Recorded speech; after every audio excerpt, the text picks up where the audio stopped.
ایک غریب آدمی بدو رات کے وقت وہ کہیں بیچارہ صبح سے چلا تھا، مدینے پہنچتے اسے رات ہو گئی.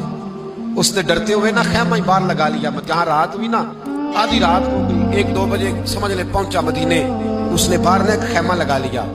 بیوی اس کی امید سے تھی، بچے کی ولادت کا وقت قریب آ گیا، بیمار ہو گئی. اس نے خیمہ لگایا، بیوی اندر ہے. حضرت عمر فاروق گشت پہ تھے رات کو، ساتھ ایک غلام تھا. حضرت عمر فاروق رضی اللہ تعالیٰ عنہ کہنے لگے وہ آگ جل رہی ہے تھوڑی سی، پتہ کرو کون ہے. تو آپ کا غلام پتہ کرنے گیا تو بدو نے ڈانٹ دیا، کہنے لگے جاؤ تمہیں کیوں بتاؤں.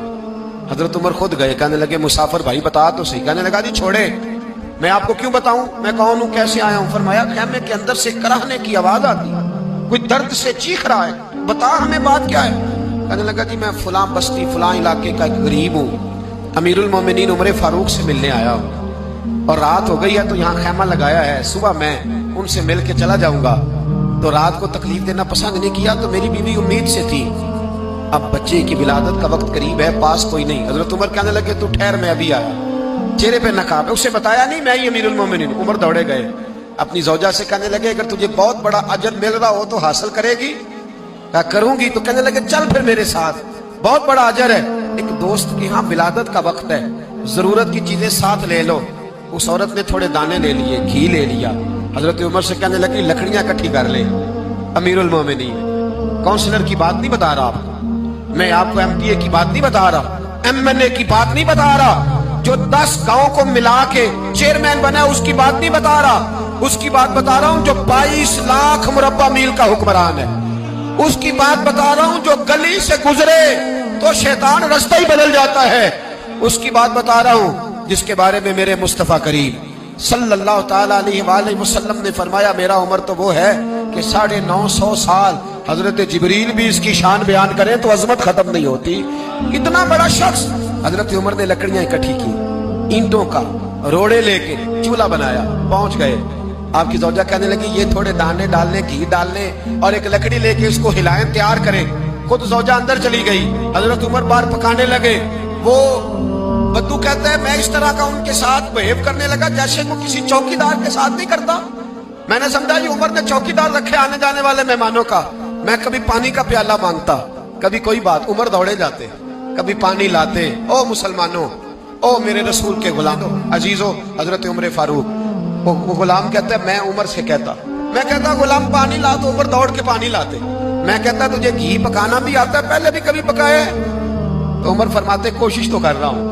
میں کہتا پہلے بھی کبھی تیری بیوی نے یہ کام کیا ہے؟ تو حضرت عمر کہنے لگے مجھے یاد نہیں، پوچھ کے بتاؤں گا. کہتے کیا رنگ تھا، کیا انداز تھا، کیا مصطفیٰ کی تربیت تھی، کیا انداز حضور نے سکھائے غلاموں کو. یہ کس طرح کا امیر ہے کہ یہ ہنڈیاں پکا رہا ہے، پھونکے مار رہا ہے ایک غریب کے لیے، دیہاتی کے لیے جسے جانتے بھی نہیں.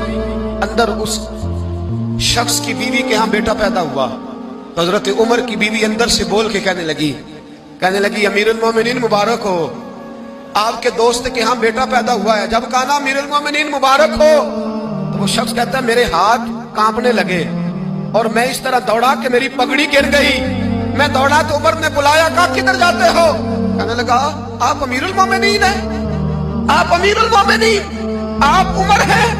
کیسر و کسرا جس کے نام سے کانپے آپ وہ ہیں جسے مصطفیٰ نے دعا مانگ کے اللہ سے مانگا، وہ والے عمر ہیں آپ. جس کے لیے علی المرتضیٰ فرماتے ہیں میں روز دعا کرتا ہوں، وہ والے عمر ہیں. جس کے بارے میں ابوبکر صدیق نے فرمایا تھا کہ میں اللہ سے کہوں گا مولا جو تیرے محبوب کی امت کے حق میں سب سے بہتر تھا میں اسے خلیفہ بنا کے، وہ والے عمر ہیں. عمر امیر المومنین کی بیوی وہ تو خاتون اول ہوتی ہے، وہ تو ملکہ ہوتی ہے، اور تیری بیوی دائی بن کر ایک غریب کے بچے کے پاس بیٹھی رہی ولادت کے وقت. عمر امیر المومنین ہو کے تیری داڑھی ساری دھومے سے بھر گئی تو ڈیوٹی کرتا رہا. تو سیدنا عمر رو پڑے اور اس بدو کو سینے سے لگا کے کہنے لگے تجھے پتہ نہیں تو کہاں آیا ہے، اس شہر کا پتہ ہے؟ اس نے کہا حضور کہاں ہے؟ فرمایا یہ میرے نبی کا مدینہ ہے، یہ مصطفیٰ کا مدینہ ہے. یہاں امیروں کا استقبال نہیں ہوتا، یہاں غریبوں کے استقبال ہوتے.